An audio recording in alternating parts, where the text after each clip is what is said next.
I honestly did not really want to make this prediction, but I'm going to.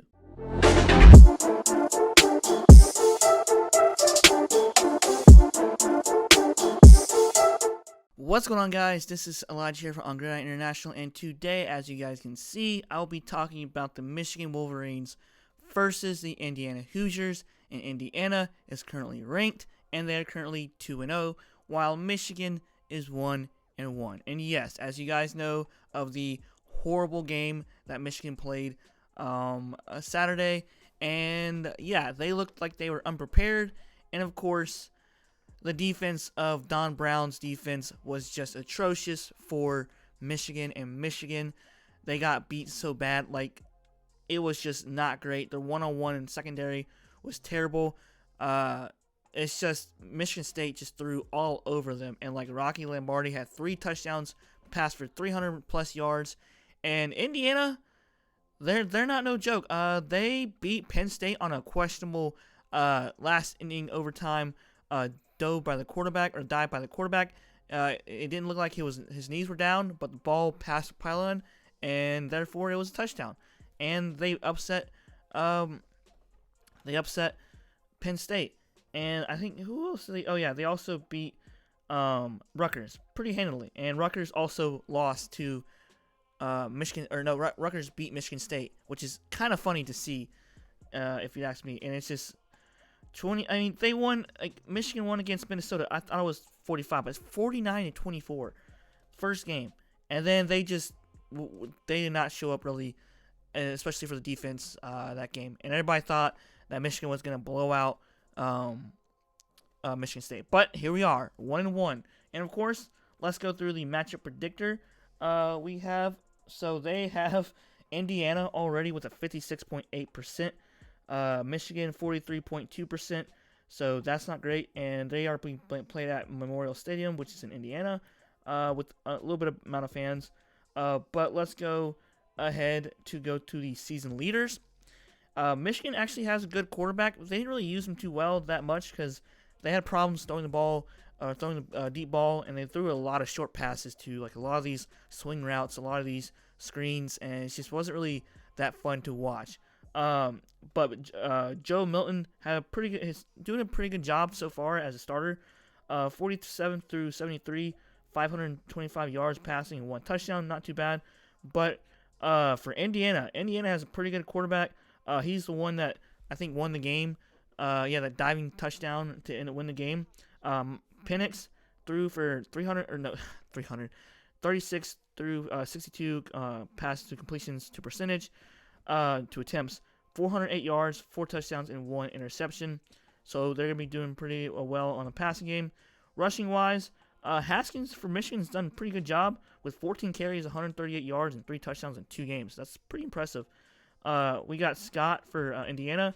Also has done pretty well for 2 games so far. 41 carries, 136 yards, and 2 touchdowns. And, of course, Michigan's leading receiver is Ronnie Bell.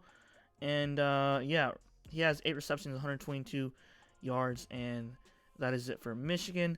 While for Indiana, let's see what his first name is. Wop. For pronouncing that first name wrong, I'm sorry.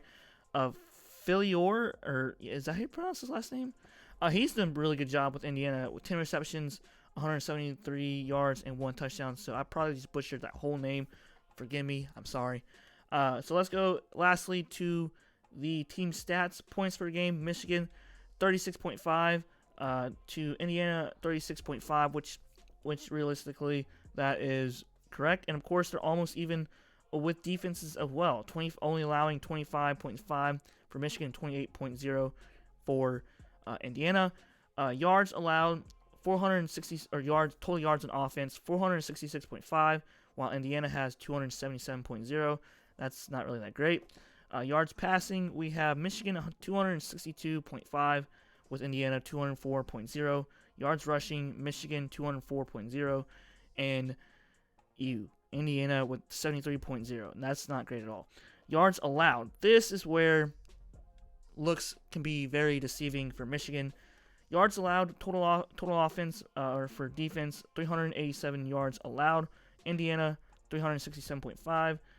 And passing yards allowed, 260, which that just, oof, that's just awful. Indiana, on the other hand, 181.5, which is pretty good. Rushing yards, still not bad. 127.5 to Indiana is 186.0. Oh man, I want Indiana is good. Michigan, I don't know. I think they're gonna rebound this game and possibly win.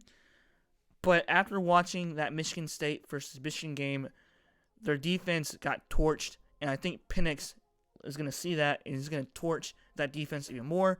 But I think that Jim Harbaugh is going to be more prepared, but they weren't prepared versus Michigan State. I know probably Indiana fans are not going to like this. I am not a Michigan fan. I am a UNC fan, and I'm not a Tennessee Volunteers fan, as you guys can see the orange. And I know a lot of people always ask me that as well. But I think that Michigan will win this game on a rebound, and I believe it'll be like 35-30 or like 35-28. It'll be a one-score touchdown lead, and I think that Michigan will have the ball in the fourth quarter, and they will take the lead with 35-28. That'll be my final score. It'll be a one-score touchdown game.